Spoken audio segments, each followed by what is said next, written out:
Has someone ever tried to make you feel guilty for choosing yourself? The lights were blinding, hotter than I expected, and as I stood on the stage clutching the small sheet of paper I had rehearsed from for weeks, the cameras trained on me with the kind of merciless focus that left no room for hesitation. Behind the cameras, I could make out the crowd, rows of people, some standing, some waving at their loved ones, all of them leaning forward with the eager smiles of those who had shown up for someone they cared about. I scanned the room instinctively, my eyes darting to the section where my family had promised they would sit, where I had reserved seats days in advance, where I had imagined their proud faces beaming back at me when my name was finally called. Instead, there were only empty chairs, four of them in a perfect line like some cruel joke, as if someone had carefully arranged them just to highlight my solitude. I felt my throat tighten in that moment, and for a second, I almost faltered. I could have gone on with the script, read the words I had prepared, smiled politely into the cameras, and pretended that the most important people in my life were somewhere just out of frame, maybe late, maybe hiding. But the truth pressed down on me with a suffocating weight. They were not there, not because they couldn't be, but because they had chosen not to be. My mother, who had promised she would drive down early. My father, who had assured me he wouldn't miss it for the world. My sister, who had laughed when I told her the event would be broadcast, saying maybe she should wear something nice so the cameras would catch her. None of them were present. The absence was louder than applause.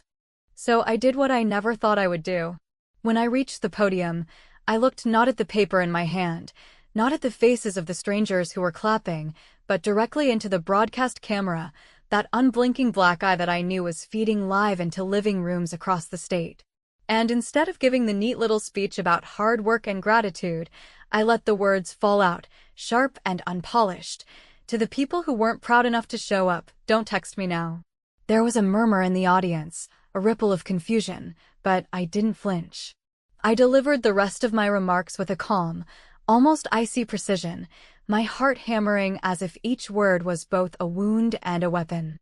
When the applause came, it felt mechanical, polite, like clapping at the end of a play when no one is sure if the performance is over. I stepped off the stage, my pulse still thrumming in my ears, and walked back behind the curtain where the organizers congratulated me with warm smiles that only made me feel lonelier. I pulled out my phone, almost against my will, and there it was, the first missed call from my mother, followed by another from my father, then a string of messages from my sister that started with, "We're so sorry," and quickly devolved into excuses about traffic, about unexpected delays, about how they had thought I would understand.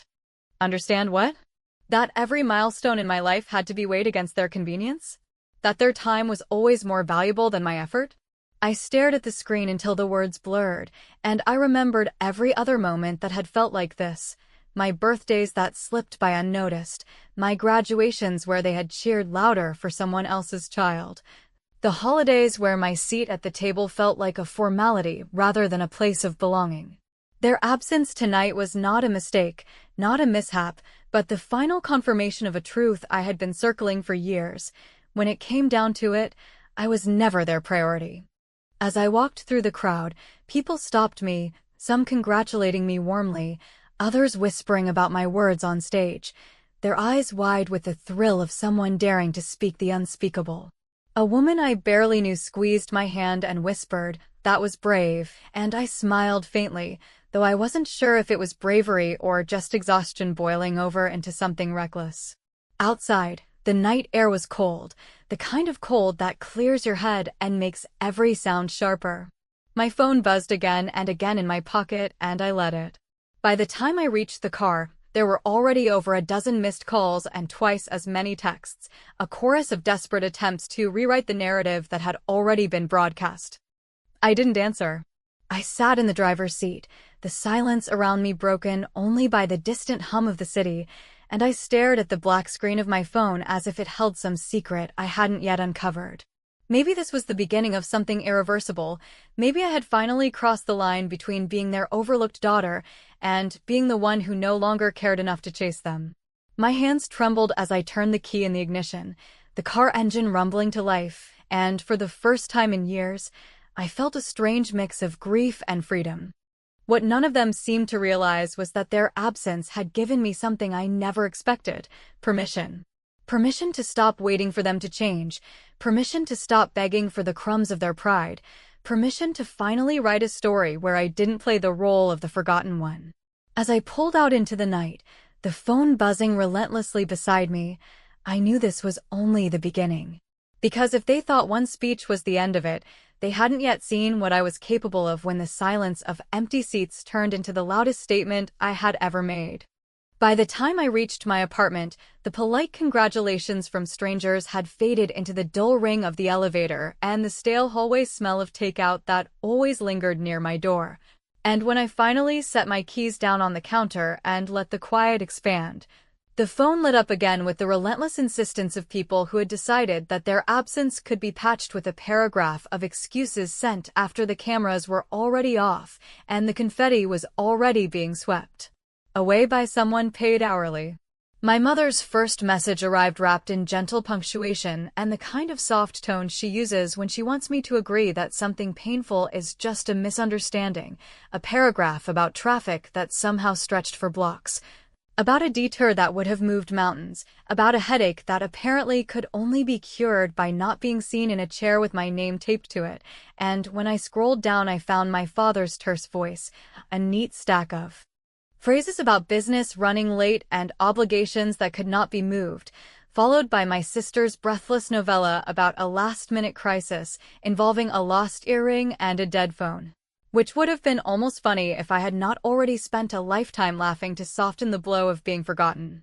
I let the screen glow on the table like a small aquarium of darting fish and thought about the old patterns that never die on their own, the kind that need to be starved of attention before they stop circling. Because the shape of this night had been traced 100 times before, just with smaller stakes and dimmer lights, and the pattern always began with promises made on a Sunday afternoon and ended with my name being the most flexible part of everyone else's schedule. I remembered the birthday where the cake never left the bakery box because the family arrived late and full of apologies about traffic then too.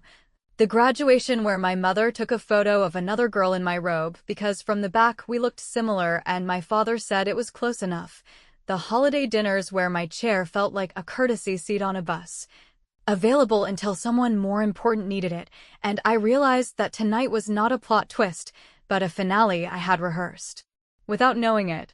They were still typing while I boiled water for tea and stared at the dull blue gas flame as if it could burn the script clean, and the kettle's whistle seemed like a cue for a different version of me to enter. The version who had learned that boundaries are not walls, but doors you close gently and lock firmly, and if someone is late every time, you stop holding the door for them while the weather sneaks into your house. My sister, in a flourish of sentimental panic, sent a voice note crowded with airless justifications about how she had picked a dress that matched the event program and how she knew the camera would have loved her earrings, which she had lost because fate was cruel. And I smiled in a way that had no joy at all because if fate were really cruel it would have given me parents who never taught me to expect so little. I did not reply, not because I wanted to punish anyone with silence, but because I finally understood that answering immediately would have recruited me into the cleanup crew for a mess I did not make, and that most apologies in my family only congeal into guilt once I start mopping. Instead, I opened the email from the local reporter who had covered the ceremony, a woman with a sharp nose for human angles and a way of asking questions that made people tell the truth even when they thought they were still performing.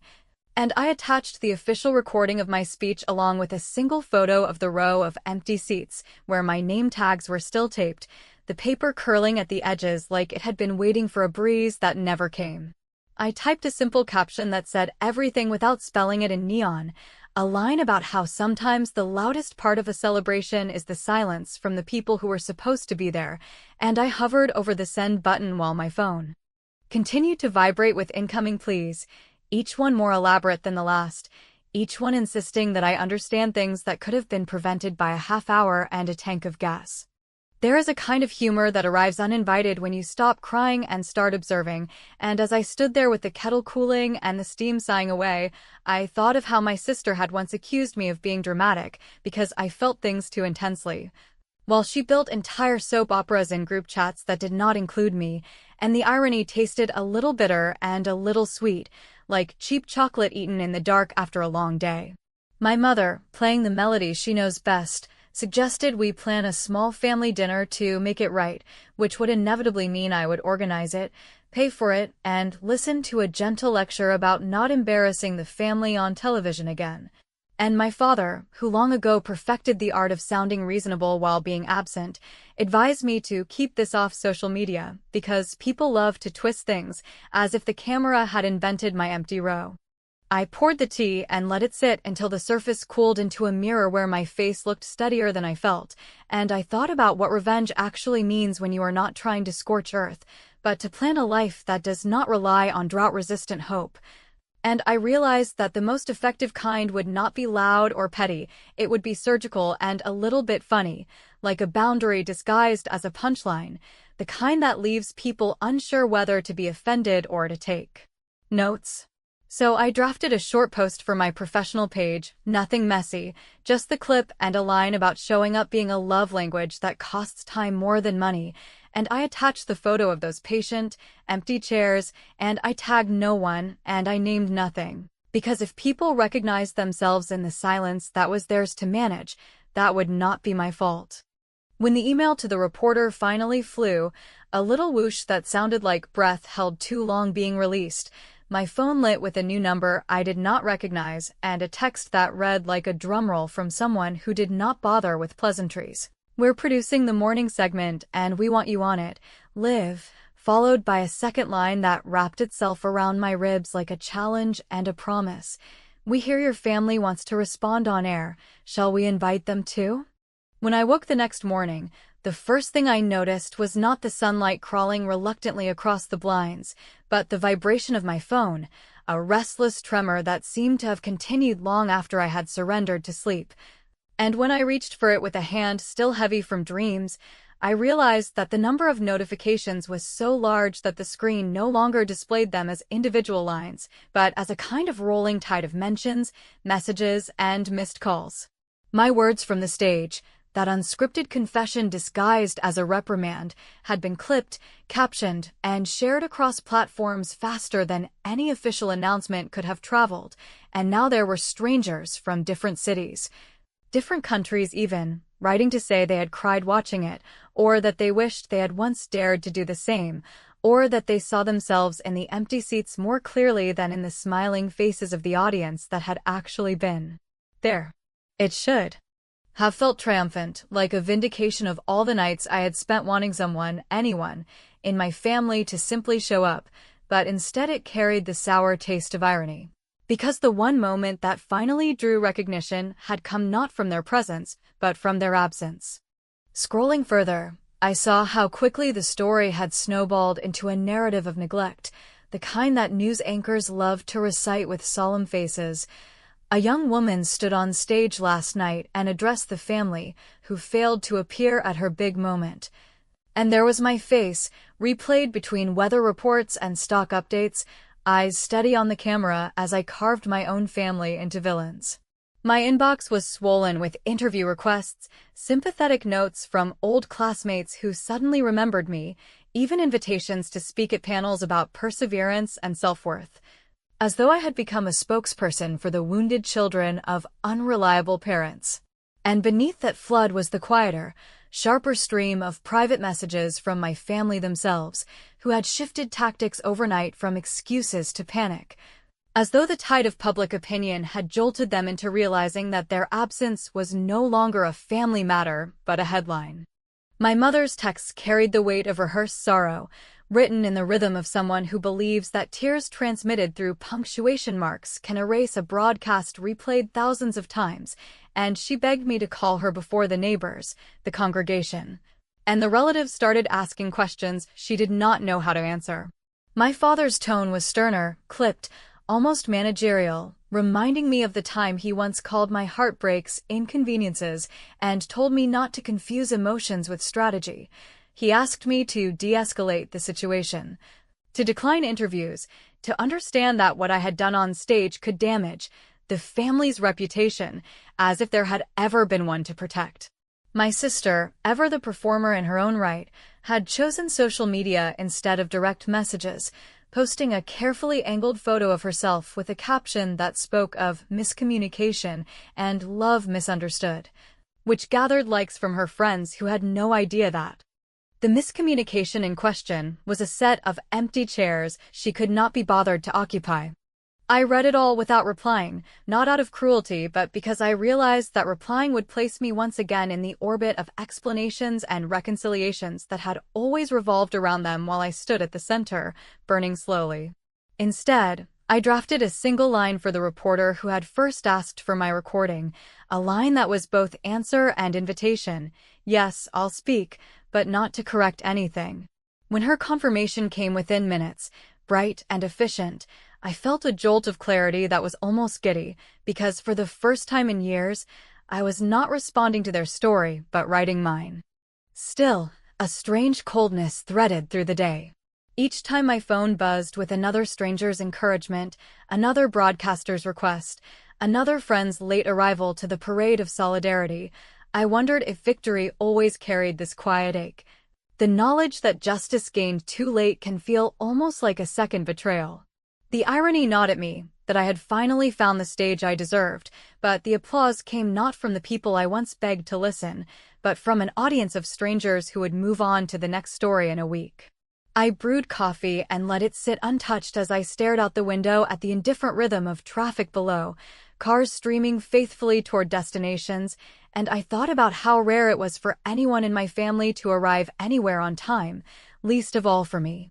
That night, after a day of ignoring calls and messages, I opened a private file I had been keeping for years, a folder of small receipts and half-forgotten promises broken, not financial but emotional, each one catalogued in the language of absence. Missed birthdays, excuses repeated like nursery rhymes, photos where I stood alone while others paired off. I had never planned to use it, only to remind myself that memory was not betraying me, that the patterns were real, but now as I scrolled through it with a calm detachment, I began to see it differently, not as a graveyard of disappointments, but as raw material. Because if my family believed that one speech could be smoothed over with frantic messages, they had underestimated how long I had been gathering the evidence of a lifetime's imbalance, and how ready I was to stop treating it as sentimental clutter.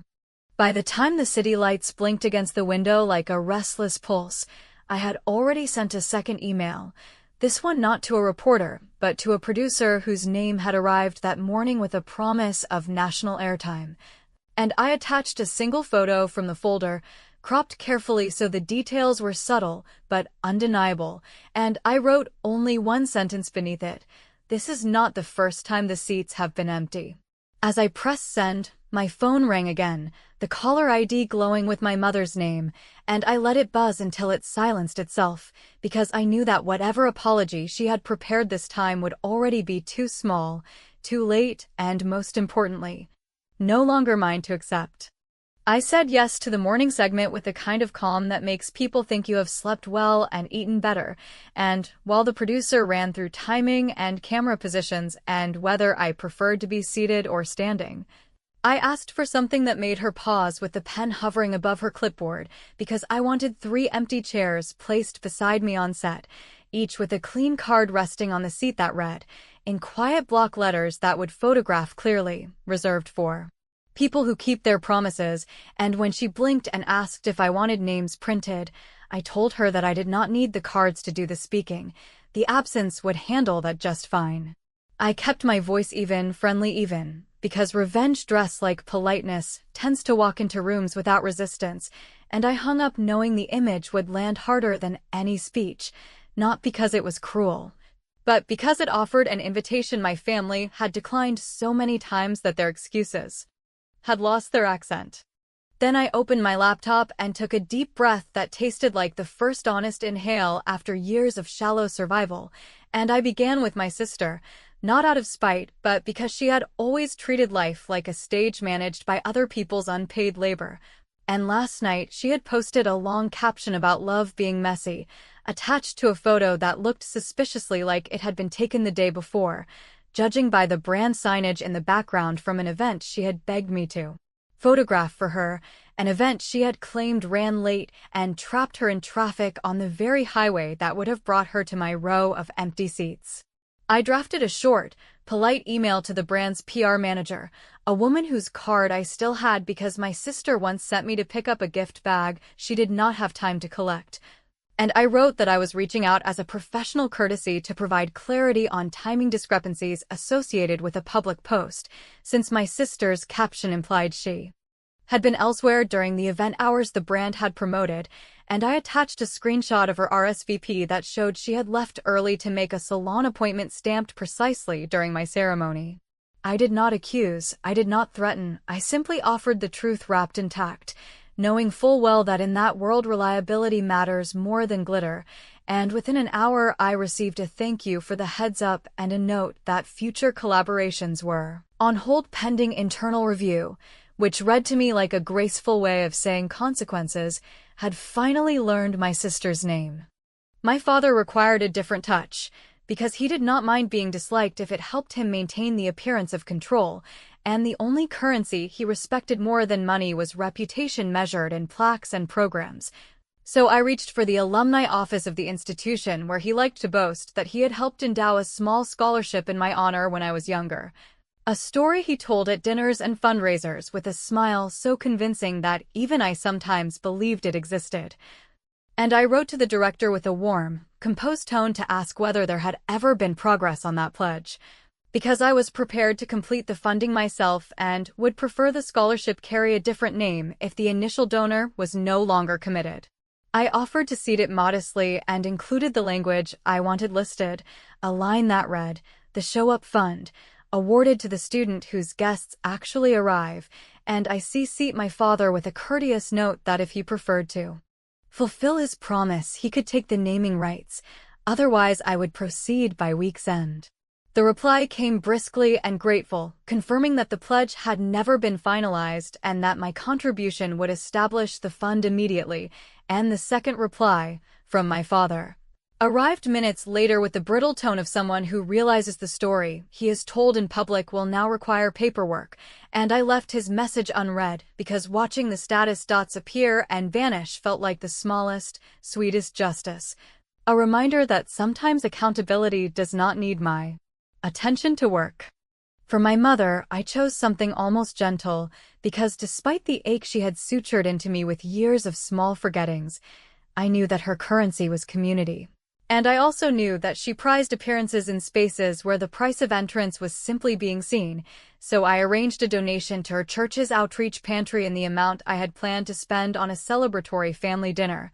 And I asked the coordinator to acknowledge it privately with a plaque on a folding chair used at volunteer events, engraved with a single phrase that would sit in her periphery every time she arrived to help. A phrase that said, "For the ones who arrive when it matters," and I signed it only with my first name. I also recorded a short voice memo for the pastor, not a complaint, but a reflection about how communities teach children what love looks like by showing up in person and on time, and I asked him, as someone who had known my mother for years, to consider folding that into a sermon on presence, not to scold her, but to let the lesson land everywhere it needed to without my hand pointing. It was small, it was kind, and it was pointed, and I knew she would hear it like a bell she could not unring. By afternoon the clip had jumped from local to national, and the producer confirmed the segment details with the clockwork efficiency of people who live by countdowns, while my phone pulsed with a new rhythm, not frantic now but strategic. My family shifting from pleading to proposals, offering dinners, offering to meet halfway, offering to sit with me on air as if the set were a neutral country where wars could be paused long enough for one tidy reconciliation, and I wrote back to none of them. Because I had already chosen my language, and it did not include improvising apologies. I arrived at the studio early, the air-conditioned chill of television corridors lifting the hairs on my arms as a production assistant led me past framed photos of anchors who had smiled at 1,000 tragedies. And when we rounded the corner and I saw the 3 empty chairs exactly as I had requested, their cards resting like quiet verdicts, I felt something settle in my chest that had nothing to do with victory and everything to do with finally speaking a fluent dialect of self-respect. We were seconds from going live when the assistant's headset crackled and she pressed 2 fingers to the earpiece, her eyes widening as she turned to me with the kind of brisk sympathy reserved for mid-show disasters. And she whispered that 3 guests had just checked in downstairs without appointments, insisting they were family and should be escorted to set immediately. And while the floor manager debated timing and the producer's voice sharpened in my peripheral hearing, the studio door handle began to turn with the slow inevitability of a decision I had already made but had not yet had to perform in public. The door turned as the countdown bled from 10 to 1, and while the floor manager made the universal circle with his finger to tell me that whatever choice I was about to make should be made with poise and without flinching, I kept my gaze steady on the lens that had already seen me at my most exposed, and I lifted a hand not to invite anyone in but to signal the assistant with the headset, because if they wanted a stage then they would have to learn the cost of admission. And the cost today was not drama but dignity, so I asked that my family be seated in the green room with the monitor set to a slight delay, not as punishment but as a mirror. Because sometimes the only way to understand absence is to watch it happen in real time with your own excuses playing back at you like a laugh track gone wrong. The anchor's first question landed soft and practiced, an invitation to cry if I wanted the clip to travel even farther, but instead of tears I offered a story that did not require violins, a simple recollection of empty chairs and years of arriving early to rooms where I had learned that love is spelled with calendars and gas receipts, and when she asked whether I wanted to use this moment to invite reconciliation, I smiled in a way that felt like standing barefoot on clean tile after a storm and said that I wanted to invite accountability, which is not the same thing, but sometimes looks similar from a distance if you squint. The camera cut wide, the 3 chairs gleaming like a polite dare, and the anchor nodded toward the cards I had chosen with their quiet sentence about promises, and she asked whether the seats were truly reserved, and I said yes, but not for the people who missed the first reservation. Then I turned to the studio audience, to the woman clutching her program like a lifeline, and to the man who had written me at dawn about sitting alone at his nursing school pinning while his parents argued about parking, and I invited 3 strangers who had shown up for themselves to cross the floor and take those seats on live television, not as props, but as proof that presence can be inherited by choice when blood fails to pass it down. The control room, sensing a moment that would sparkle in morning recaps, split the screen so the green room feed showed my mother lifting a hand to her mouth while my father leaned forward with that familiar managerial tension, and my sister, who never met a camera she did not think loved her more than she deserved, tried to stand only to be guided back by the producer with the same gentle authority I had learned to practice on myself, and as the 3 new guests settled, the audience clapped in a way that did not feel performative but almost relieved, like the sound entire rooms make when a rule is finally spoken aloud. I announced the establishment of the Show Up Fund in the name that was mine to give, explaining that its first award would go to a student who could name one person who always arrived, even if that person was themselves.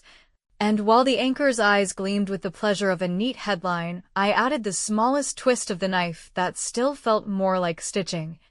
which was that I had offered the naming to my father if he wished to fulfill his earlier pledge, but that the deadline was the end of the week because accountability needs a calendar or it turns into poetry and dissolves in the wash. The segment closed on a smile and a handshake, the sort of television ending that suggests everyone will now go eat a pastry and say that was lovely, and as the lights softened and the applause thinned, the studio door opened again, and the assistant whispered that my family was in the corridor waiting without microphones and with faces that looked like they finally understood the specific gravity of an empty chair with their names missing from it.